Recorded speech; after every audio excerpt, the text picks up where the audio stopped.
नहीं, लेकिन आध्यात्मिक रूप से भी उभरेगी और उसका संगम जब बनेगा तो विश्व में प्रकाश डालने का कार्य भारत माता की माटी करेगी, जिसमें जैन समाज का बहुत महत्वपूर्ण योगदान होगा।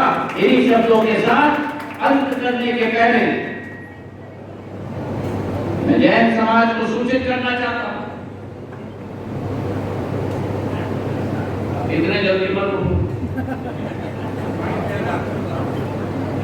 आपको आपका काम करना है मालूम, दोनों शिकारी बैठे हुए हैं, बहुत दिन से शिकार नहीं मिला है।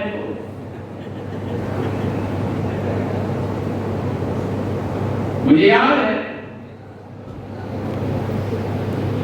2007-2008 में जैन समाज का एक बहुत बड़ा मुद्दा उठा कि अल्पसंख्यक के दर्जे में जैन समाज को शामिल किया जाना चाहिए, और आपकी लड़ाई हमने लड़ी। और इस बात की बड़ी मुझे प्रसन्नता है कि राष्ट्र स्तर पर आज जैन समाज अल्पसंख्यक के दर्जे में शामिल है। मुझे याद है अशोकनगर के प्रांगण में हमारी सारी जैन समाज की महिलाएं, जिनकी आज कमी देख रहा हूं मैं इस कार्यक्रम में, साधारण तौर पर 2:1 रेशियो में रहते हैं महिला वर्सेस पुरुष। जैन समाज एक ऐसा समाज है जहां पर पुरुष अल्पसंख्यक हो जाता है, और सारी महिलाएं पीली साड़ी में पहन के आई थी, और उस महिला के गुट ने मुझसे एक मांग रखा था कि ट्रेन का नाम बदलकर देवोदय एक्सप्रेस बनाना चाहिए, और उस मांग को भी हमने पूरी की। जब इस क्षेत्र का नेतृत्व करने का सौभाग्य था मेरा, उस समय कुबोन जी के हमारे सभी प्रतिनिधिगण आए थे और कहा था कि अशोकनगर से कुबोन जी की सड़क जर्जर हालत में 40 करोड़ रुपए की लागत से वो सड़क मैंने स्वीकृत करवाई थी, और अशोकनगर कुबोन की सड़क मखमल की तरह बनाई। आज क्या हालत है मेरी बात।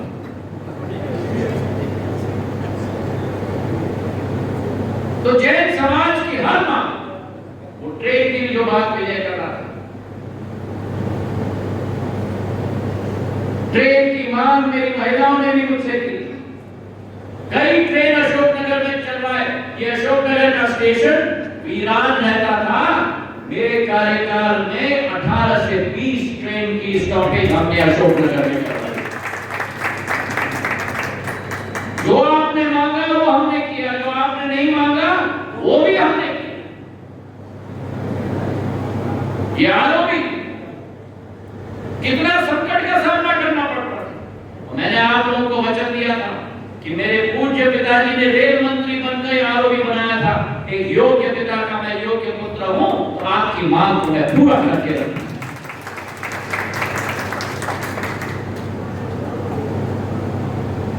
पर जैसे मैंने कहा कि मांगों की चक्र तो चलती रहती है। आज मेरे समक्ष कल के कार्यक्रम में ये भी मैं जैन समाज को सूचित करना चाहता हूं। शिवपुरी में जैन समाज की अनेक मूर्तियां पाई गई।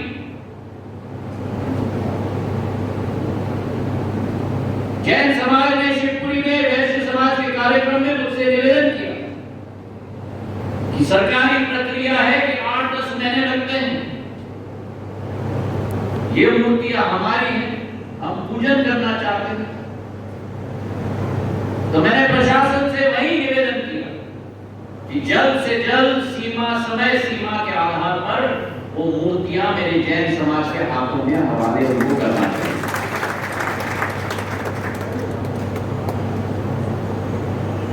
मुझे याद है मुंगावली में भी एक बार मूर्तियों की चोरी हो गई। पुलिस और प्रशासन से हमने ढूंढ के दोबारा उनको वहां स्थापित किया। तो इस कार्यक्रम में मैं आपको कहना चाहता हूं, जन्म से तो मैं जैनी नहीं हूं, लेकिन मैं चाहता हूं कि मेरे कर्म से ये उपाधि एक जैनी होने का मुझे जिंदगी में जरूर मिले। ध्रुवों जी के लिए जो मांग रखी गई है उस पर हम जरूर जल्द से जल्द कार्रवाई करेंगे, ये विश्वास मैं आप लोगों को दिलाता हूं। आज इस कार्यक्रम में उपस्थित होकर मैं धन्य हुआ हूं और यही विश्वास जैन समाज को दिलाना चाहता हूं। अभी मुंगावली में मेरा प्रवास है और मुंगावली में अभय सागर जी महाराज के यहां मैं दर्शन करने जा रहा हूं। जैन समाज का आशीर्वाद, जैन समाज का बरदस्त सिंधिया परिवार के साथ सदा रहे, ये भगवान से मैं कामना करता हूं। इन्हीं शब्दों के साथ आपका बहुत बहुत धन्यवाद। जय हिंद, जय भारत, जय जय। माफी मांगने से मैं आपको बता दूं, अगर आप समझते हो कि आपकी जिंदगी का मकसद मोक्ष की प्राप्ति है तो उस मोक्ष के और करीब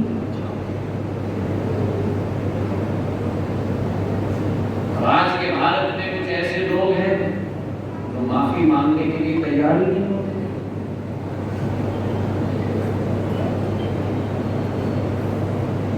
पर क्षमावाणी का पर्व, अंतरात्मा से क्षमावाणी, ये नहीं कि फोन उठाया कह दिया कि जाने कोई किस तरह के भगवान कर दिया काम, चलिए आगे का अंतरात्मा से कभी किसी का बुरा ना सोचो,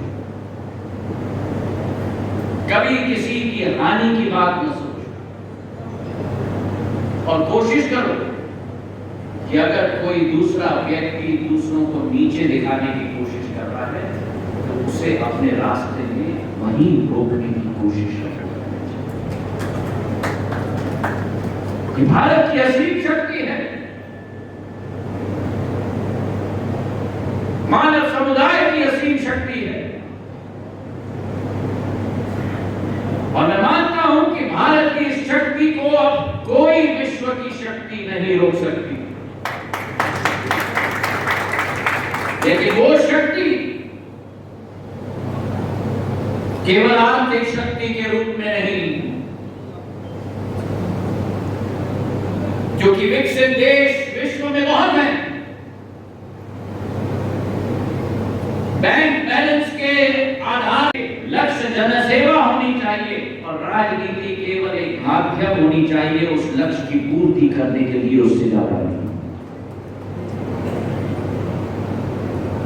तो ये पहला सिद्धांत जियो। अरे क्या हो गया मुझे जैन समाज को? जियो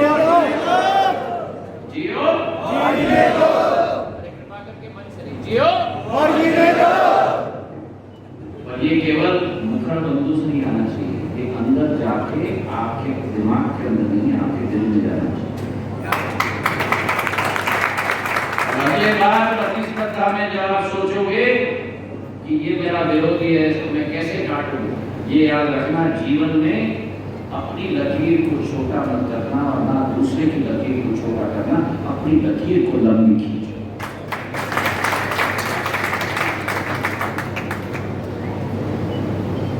और जैन समाज का दूसरा सिद्धांत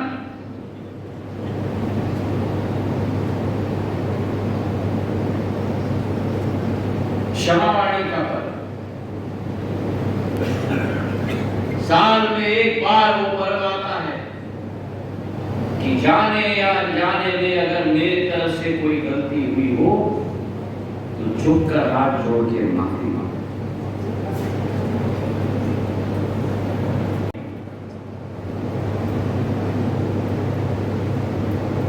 बचपन से मैं जैन समाज से और जैन धर्म से प्रभावित रहा और ये कहानी मैंने कई बार कही। 7 साल से उम्र से मेरी अम्मा और मेरे पूज्य पिताजी ग्वालियर के जैन मंदिर में मेरी बहन और मुझे हर साल ले जाते।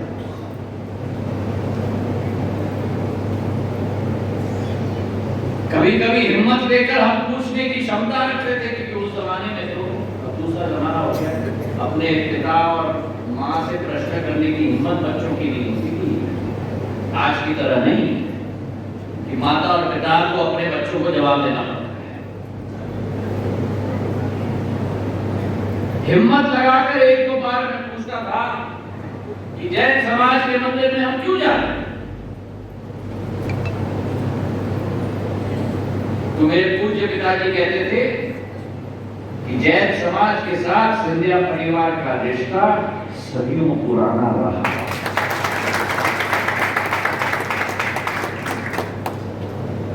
और आपके सिद्धांत, आपके मूल्य से सदैव में प्रभावित रहा और सामान्य जीवन में आपके सिद्धांत और आपके मूल्य इतने महत्वपूर्ण न हो, लेकिन राजनीतिक जीवन में तो मैं मानता हूं महत्वपूर्ण नहीं है, अति महत्वपूर्ण और अनिवार्य है। कौन से सिद्धांत? पहला सिद्धांत जियो और जियो। राजनीति में पता चलती है मैं नहीं तो कोई नहीं।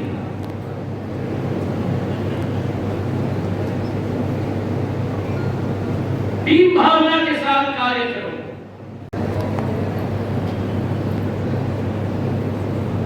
और मैं इसलिए आपको ये कह रहा हूं क्योंकि यह आध्यात्मिक पूंजी किसी और देश में नहीं है जो भारत में है। मेरे देश ने 4 धर्मों को धर्म दिया है।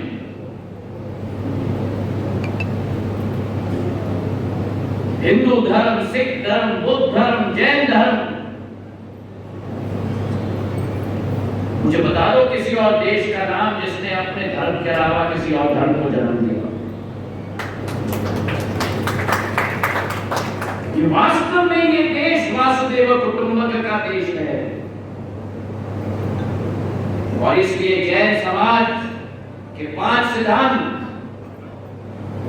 अहिंसा, अस्तेय, ब्रह्मचर्य, सत्य और अपरिग्रह, ये 5 सिद्धांत हमें अपने जीवन में अपनाने की सख्त जरूरत है।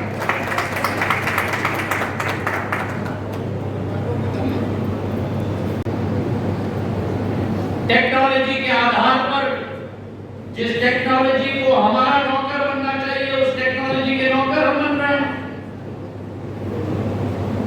उदाहरण है राजेश के हाथ में ये डब्बा, और उनके पास बैठे हुए व्यक्ति को देखिए, एक डब्बा कान पे है, एक डब्बा हाथ में है,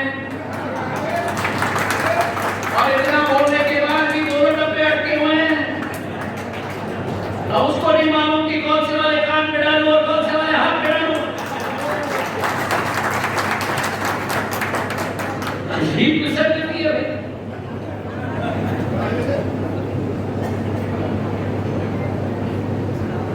पुराने जमाने में जब हमारे पास ये डब्बा नहीं होता था, तब भी तो जीवन चलती थी। और ये अतिशयोक्ति नहीं होगी अगर मैं कहूं कि शायद आज से ज्यादा अच्छी चलती थी, क्योंकि रिश्तों की अहमियत होती थी, शब्दावली की अहमियत होती थी। जान जाए और वचन न जाए, ये सार्थक होता था। आज तो डब्बे में कुछ कह दो और बाहर आके कुछ कह दो।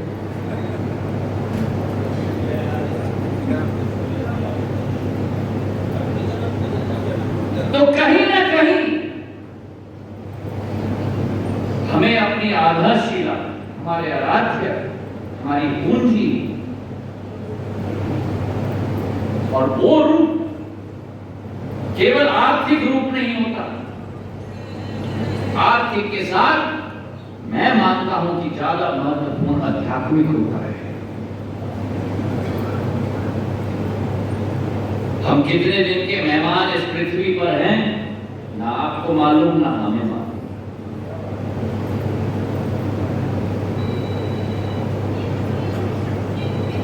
पर जब इस पृथ्वी से हम जाएंगे,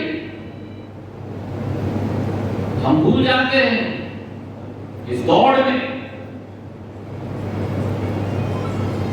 कि आगे बढ़ना है, आगे बढ़ना है, इसको पीछे ढकेलो, इसको पीछे ढकेलो, मुझे आगे चलना है। मैं कहूं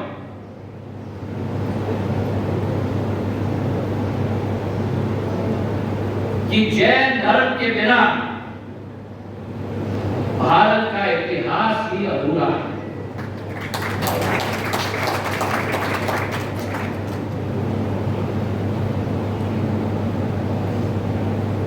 इस पूंजी के आप लोग वंशज हो।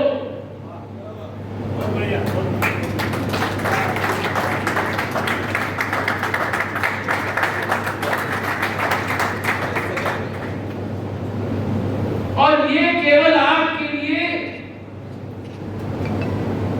दिन प्रतिदिन त्योहार मनाने का कारण नहीं होना चाहिए। ये आपके ऊपर, आपके कंधों पर, आपके जीवन भर एक उत्तरदायित्व के रूप में होना चाहिए, क्योंकि आपकी जिम्मेदारी बनती है कि आने वाली पीढ़ी को भी इस धर्म की गंभीरता से परिचित कराने का दायित्व आपके कंधों में। जैन जी, विपिन सिंघाई जी, सौरभ मंजल जी, दिनेश जैन जी, रसूल मंगलदीप जी, राकेश लाला जी, हमारे मंच पर आसीन मध्य प्रदेश सरकार के मंत्री ब्रिजेंद्र सिंह जी, हमारे क्षेत्र के विधायक जसपाल सिंह जज्जी जी, हमारे जिलाध्यक्ष आलोक तिवारी जी, हमारे नगर पालिका अध्यक्ष नीरज भनोरिया जी, जिला पंचायत के हमारे अध्यक्ष जगन्नाथ सिंह जी, हमारे पूर्व विधायक नीलम सिंह जी, गजराम सिंह जी और समस्त हमारे जैन समाज के उपस्थित, भारत की आध्यात्मिक शक्ति की पूंजी की सबसे एक, मैं मानता हूं, महत्वपूर्ण भाग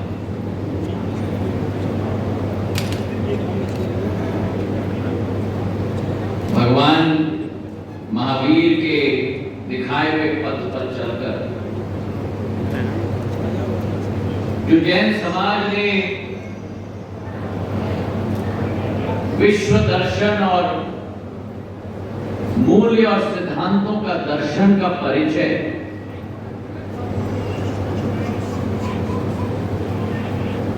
भारत के एक एक निवासी को नहीं, पर विश्व के हर एक निवासी को दिया है, वो अलौकिक है और उल्लेखनीय है।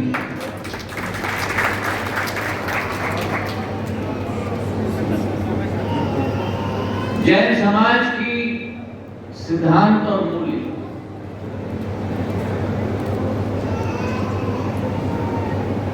अहिंसा के पथ पर चलो, और अहिंसा के पथ पे चलते चलते ये मान लो कि अहिंसा ही सबसे बड़ा धर्म है।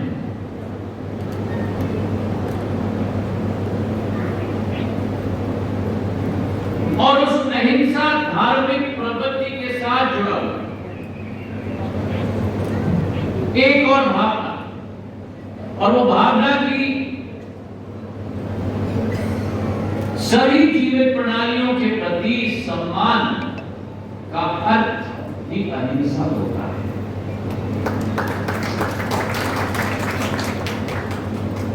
ये जैन समाज के मूल्य, जैन समाज के सिद्धांत,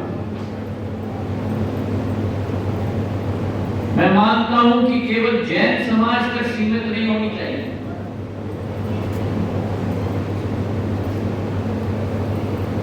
इस पृथ्वी के हर इंसान को छूने की क्षमता ये भावनाएं रखती है। और अगर इतिहास के पन्ने में हम जाएं, जो आज इस मंच से मैं कई वक्ताओं की बात सुन रहा था,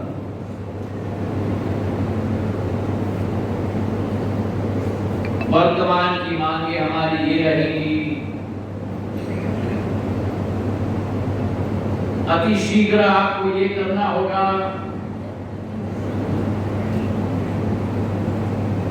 ये समय का काल चक्र है, एक मांग पूरी होगी तो 10 मांग और आगे आएंगी, और ये एक अच्छा संकेत भी।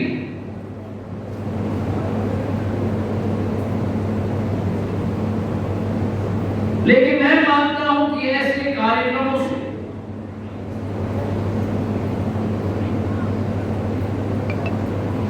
एक जागरूकता हम लोग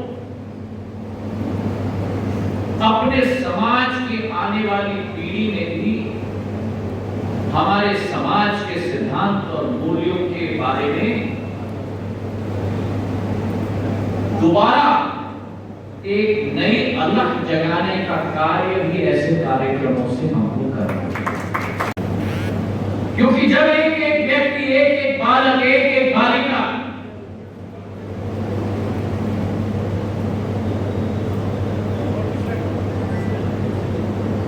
केवल अपनी आस्था सुबह और शाम के पूजन में नहीं,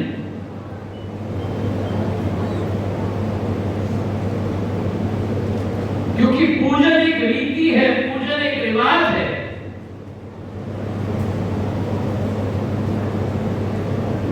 लेकिन मैं मानता हूं पूजन से भी और अति महत्वपूर्ण है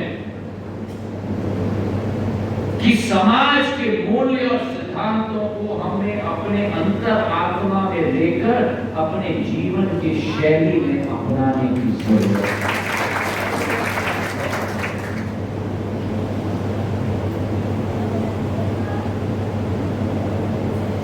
हमारे समाज में गुरुओं की कमी नहीं है।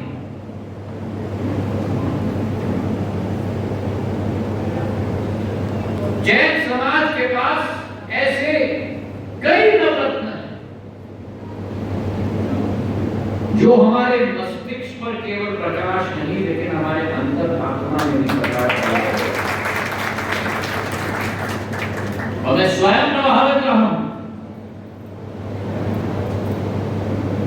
मेरा सौभाग्य रहा है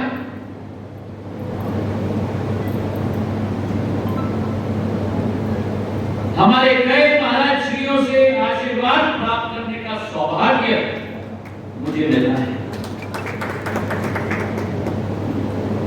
मुनि श्री अभय सागर जी हो, मुनि श्री प्रभात सागर जी महाराज हो, मुनि श्री निरैया सागर जी महाराज हो, मां विशुद्धमती जी हो, सभी का आशीर्वाद प्राप्त करने का सौभाग्य अंतरात्मा में ग्रहण करने की जरूरत है। मैं एक उदाहरण आपको देता हूं।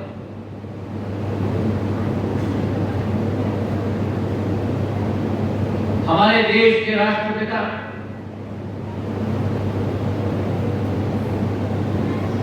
महात्मा गांधी ने शायद जैन धर्म से ही प्रभावित होकर अहिंसा का पथ अपनाने का कार्य किया। आपकी धर्म की शक्ति को देखिए।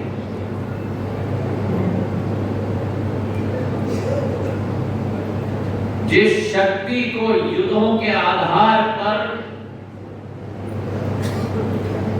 हम अपने देश से उखाड़ फेंक न पाए, उस विदेशी शक्ति को राष्ट्रपिता बापू महात्मा गांधी ने अहिंसा के पथ पर चलकर उस शक्ति की डोरी बिस्तर बांध के देश से बाहर निकाली।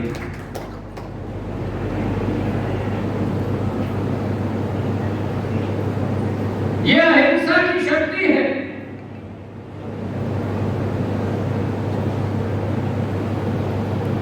जो केवल धार्मिक ग्रंथ तक सीमित नहीं है, वास्तविक रूप से इस शक्ति का क्रियान्वयन क्षमता हमने अपने भारत माता की माटी में देखा है। ये दोनों सुविधाएं क्षेत्र को नहीं मिल पा रही हैं। मैं क्षेत्रीय जनता की आवाज को श्रीमंत महाराज साहब को इस भावना के साथ आमंत्रित कर गोविंदगिरी के रास्ते से रास्ता न निकाला जाए और श्रीमंत उसको आगे बढ़ाएं। श्रीमंत महाराज साहब, आपने महिलाओं को कहने पर इंदौर मध्य प्रदेश शासन के मंत्री श्री विजय सिंह यादव जी, हमारे जिले के जिला पंचायत गोची जी एवं राज्य मंत्री अशोकनगर समाजवादी लोकप्रिय विधायक श्री जसपाल सिंह जी, अशोकनगर नगर पालिका अध्यक्ष श्री नीरज जी गुनोरिया, मैं राकेश कांसल अध्यक्ष दिगंबर जैन समाज एवं सकल दिगंबर जैन समाज आप सभी का स्वागत करते हैं। माननीय अशोकनगर जिले की जैन समाज का क्षेत्रीय सम्मेलन प्रथम आपके आफिस में आयोजित हो रहा है। हम गौरवान्वित हैं और अभिभूत माननीय आप अशोकनगर जिले से भली भांति परिचित हैं। अशोकनगर जिला जैन बाहुल क्षेत्र है। माननीय आपसे हम निवेदन करते हैं कि जैन समाज के कार्यक्रमों शासन प्रशासन सहयोग दें, इसमें आपकी भूमिका अग्रणी एवं महत्वपूर्ण है। माननीय विकास की दृष्टि से हमारा जिला बहुत पिछड़ा हुआ है। अशोकनगर जिला बनने के बाद जिले का विकास रुका हुआ है। आपसे निवेदन है कि यहाँ पर उद्योग क्षेत्र विकसित हो, जिससे शासन प्रशासन द्वारा शीघ्र ही बढ़ावा दिया जाए, जिससे यहाँ के स्थानीय लोगों को रोजगार के अवसर प्राप्त हो सके। माननीय भारत सरकार द्वारा 27 जनवरी 2014 को राष्ट्रीय स्तर पर जैन समुदाय को कम जनसंख्या के आधार पर धार्मिक अल्पसंख्यक के रूप में अधिसूचित किया गया था। निवेदन है कि धार्मिक अल्पसंख्यक के आधार में जैन समाज के सदस्य पिछले में ये सही मांगे हमारे लिए और मंचासीन सभी अतिथियों का मैं दर्शकों कमेटी और निगम पंचायत की ओर से हार्दिक स्वागत करता हूँ, वंदन करता हूँ, अभिनंदन करता हूँ। माननीय महोदय, जैन समाज, जैन धर्म एक प्राचीन धर्म है जो सनातन परंपरा से जुड़ा हुआ है। इसकी प्राचीनता के लिए मोहनजोदड़ो, हड़प्पा और सिंधु घाटी की आज से लगभग 5000 साल पुरानी सभ्यता से जुड़ा हुआ है जैन धर्म, जहाँ पर जिस खुदाई में अजनाब पुरातत्व नेताओं ने बताया एक प्रतिमा का जमीन से निकली, जिसका नाम पुरातत्व नेताओं ने अजनाब रखा, जो अजनाब जी राजा ऋषभदेव के पिता थे और राजा ऋषभदेव जो 24 तीर्थंकरों के दिया जा रहा है। इसी क्रम में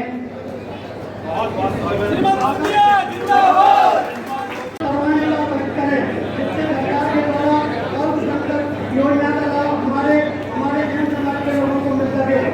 आदरणीय इंडिया जी, हमारे जैन समाज के तीन हमारे समाज प्यारे हैं, लेकिन कुछ समय से हमारे जैन तीर्थों का असामाजिक तत्वों का कब्जा धीरे धीरे होता जा रहा है, जैसे कि गिरनार पर्वत, पालीताना,